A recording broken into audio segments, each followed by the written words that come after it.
What if the last note in your pocket could talk and reveal the secret to turning struggle into success? It was one of those afternoons when even the wind seemed tired. On an old broken bench by the roadside sat a young man, weary, defeated, and drowning in thoughts too heavy for his heart to carry.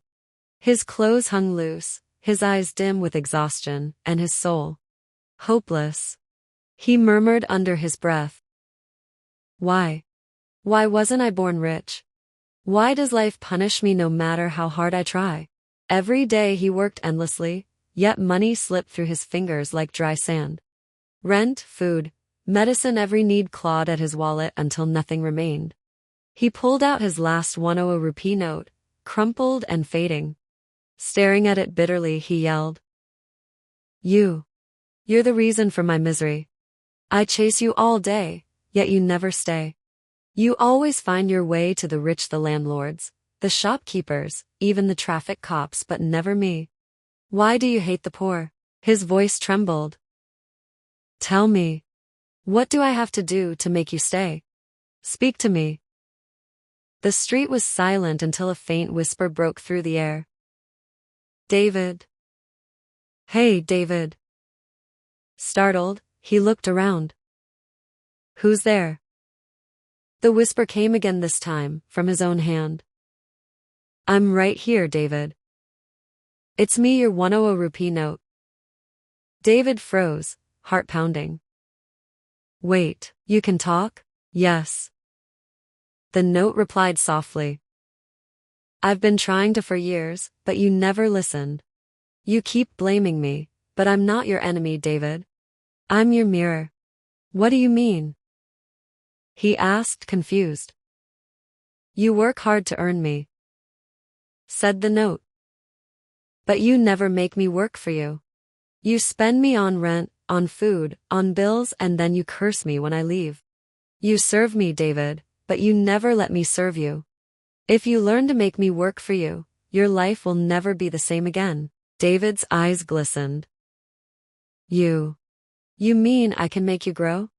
"Yes," whispered the note. "But only if you believe." And for the first time in years he did. He stood up, wiped his tears, and walked toward the bustling market. With that last 100 rupees, he bought a bunch of colorful balloons. The sun scorched his back, but he didn't stop. At the park, laughter filled the air as children ran to him, their faces lighting up. Within minutes, every balloon was gone. When he counted his money, his eyes widened. 500 rupees. He laughed, holding the notes close. "So, you do multiply, huh?" And as if the note smiled back, he heard, "Yes, David. Keep us working." The next day, he did it again, this time with 500. By sunset, 500 had become 5,000. For the first time, David smiled with his heart. Days turned into months. He bought a small balloon inflating machine, then hired 3 young boys to help.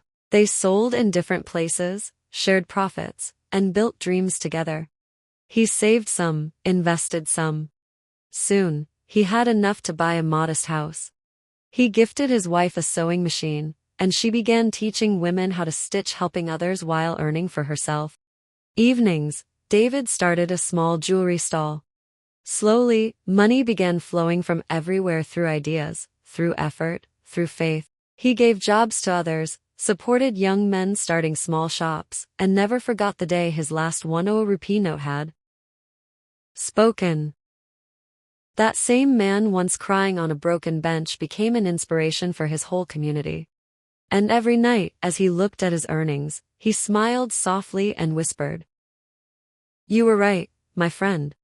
You do talk, and now I finally understand how to listen." This story isn't just about money. It's about mindset. We often blame life, luck, or circumstance, but true change begins the moment we change how we think.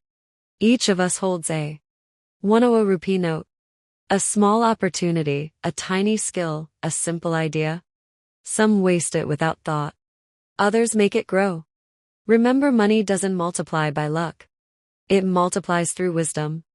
So next time you hold that note in your hand, ask yourself, will I just spend it? Or will I make it speak for me?